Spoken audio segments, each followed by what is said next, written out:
Assalamualaikum dan salam sejahtera. Saya Sulastri binti Uthman, nombor matrik 290465 akan menyampaikan mengenai pengangguran dalam kalangan belia di Malaysia. Belia dapat ditarifkan sebagai golongan yang berusia daripada 15 hingga 40 tahun. Namun, had umur ini telah dipinda pada tahun 2019 kepada 15 tahun sehingga 30 tahun melalui kelulusan oleh Dewan Negara. Statistik Jabatan Perangkaan Malaysia pada tahun 2019 menunjukkan populasi belia di Malaysia pada tahun itu menunjukkan sebanyak 9,72,200 orang belia berbanding dengan jumlah keseluruhan rakyat Malaysia sebanyak 33,401,800 orang. Berdasarkan statistik ini, golongan belia mencatatkan populasi sebanyak 27.2% dari jumlah keseluruhan penduduk. Oleh itu, dapat dikatakan bahawa penyertaan tenaga buruh dalam kalangan belia sememangnya amat penting dalam memacu pembangunan negara ke arah negara maju dan berpendapatan tinggi pada tahun 2024 sehingga 2028. Bagi merealisasikan hal ini, negara perlu meningkatkan pertumbuhan ekonomi, menambah baik daya saing serta mewujudkan pekerjaan yang berkualiti kepada penduduk terutamanya belia.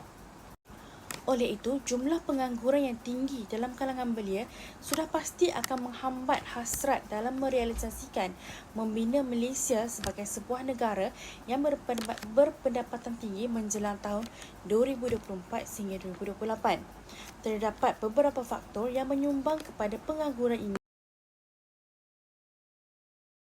Terdapat pelbagai faktor yang mendorong kepada pengangguran dalam kalangan belia di Malaysia, antaranya ketidaksepadanan antara bekalan buruh dengan permintaan terhadap tenaga kerja dalam pasaran. Terkesan dengan impak pandemik COVID-19 pada awal tahun 2020 telah memberikan tamparan kepada para majikan untuk membuat penawaran pekerjaan terhadap belia-belia lepasan sekolah dan universiti. Penawaran kerja yang tidak sepadan dengan tenaga buruh yang sedia ada menyumbang kepada peningkatan drastik pengangguran pada tahun 2020. Dapat dilihat pengangguran dalam kalangan belia melonjak pada tahap tertinggi dengan mencatat 581,700 orang belia yang menganggur pada bulan Jun 2020. Meskipun angka ini terus merekodkan penurunan seiring dengan pemulihan industri kesan COVID, namun angka pengangguran ini masih menunjukkan angka yang agak merisaukan. Seterusnya adalah kelulusan akademik yang tidak bersesuaian dengan permintaan industri. Hal ini dapat dilihat dengan situasi siswazah lepasan institusi pengajian tinggi yang masih lagi menganggur. Pergerakan perubahan pasaran yang semakin berkembang telah mengubah pola pengajian majikan yang lebih mengutamakan siswazah yang mempunyai pengetahuan dalam bidang yang lebih maju. Selain itu, faktor kurang pendedahan terhadap industri semasa dalam tempoh pengajian turut menyumbang kepada pengangguran mereka. Hal ini menyebabkan siswazah ini hanya dapat memperoleh markah yang baik dalam bidang akademik, namun mereka akan berhadapan dengan masalah dalam membawa diri dan menyesuaikan diri mereka di alam pekerjaan. Siswazah ini akan berhadapan dengan masalah komunikasi dan tidak proaktif dalam merebut peluang pekerjaan yang ada. Seterusnya adalah penawaran gaji yang rendah dan lambakan pekerja asing merupakan antara faktor yang menyumbang kepada pengangguran ini.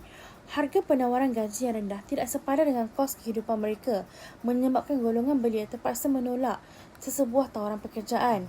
Namun, penawaran gaji yang rendah ini telah diterima dan diisi oleh pekerja warga asing yang menyebabkan majikan lebih cenderung menggaji warga asing dalam syarikat mereka, terutamanya dalam sektor pembuatan dan perindustrian.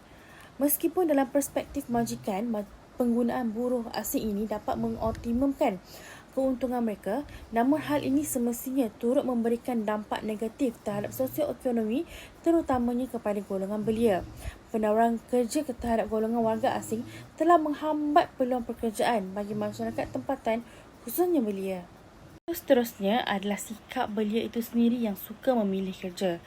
Bagi belia yang mempunyai kelulusan di peringkat tinggi, rata-rata golongan ini yang masih menganggur adalah disebabkan oleh sikap mereka yang memandang rendah akan sesuatu pekerjaan yang telah ditawarkan. Mereka akan menolak sesuatu tawaran kerja tersebut apabila pekerjaan itu difikirkan tidak setaraf dengan kelulusan yang mereka perolehi di universiti. Seterusnya adalah peralihan industri. Kewujudan evolusi ekonomi baru iaitu revolusi industri 4.0 telah menyumbang kepada cabaran golongan belia dalam memperoleh pekerjaan. Peralihan industri kepada penggunaan teknologi AI telah memberikan kesan apabila majikan lebih cenderung untuk memilih pekerja yang mempunyai kemahiran dalam teknologi terbaru ini. Raja seterusnya pula menunjukkan kadar pengangguran yang masih aktif di Malaysia daripada Disember 2019 sehingga November 2022.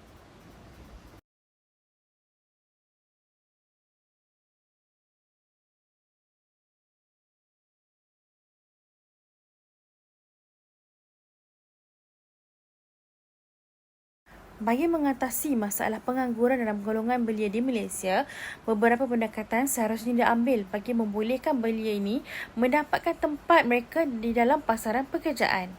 Antara langkah bagi mengatasi masalah ini adalah dengan mengambil langkah proaktif dengan mengadakan program latihan yang lebih relevan dengan permintaan pasaran dan industri.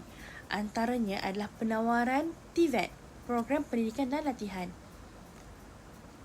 TVET dilihat mampu membantu dalam menguatkan pasaran buruh dan memperkasa daya saing negara dalam menghadapi era revolusi 4.0.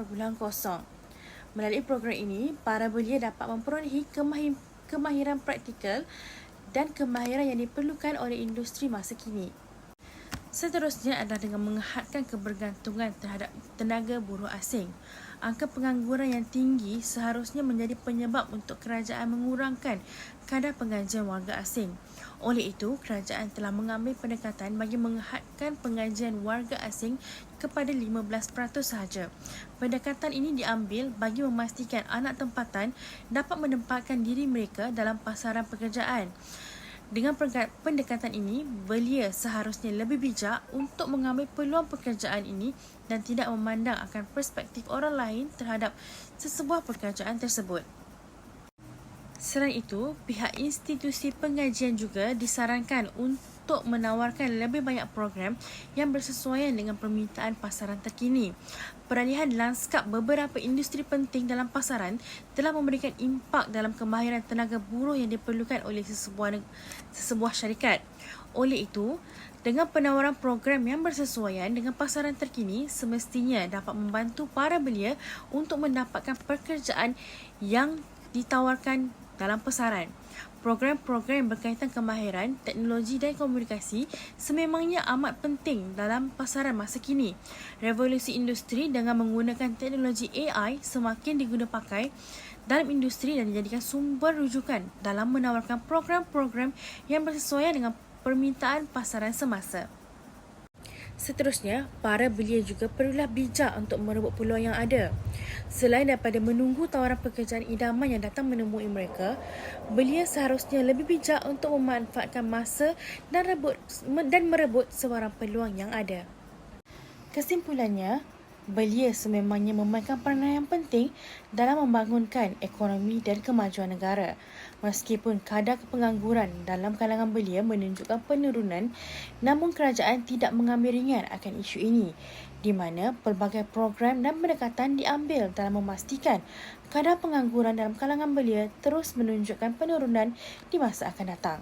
Oleh itu, belia seharusnya dapat bersikap lebih positif dan merebut peluang untuk menempatkan diri mereka dalam sektor pekerjaan.